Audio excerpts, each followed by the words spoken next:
Uwaga! Przyrząd do obieraczka do ziemniaków, ale w braku ziemniaków mamy dzisiaj jabłko. Na tapecie mamy jabłko. Tu jest taka wajcha, tak?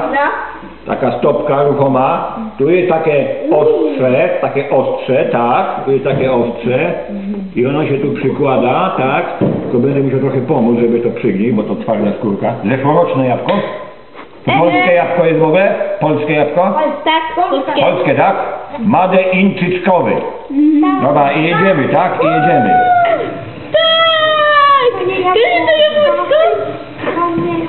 O, to idzie ładnie. Proszę bardzo. ładnie. I proszę bardzo, jakie piękne jabłuszko. Wow. No. I proszę bardzo, jakie piękne jabłuszko. Widzimy? No, proszę bardzo. O, cudownie, cudownie.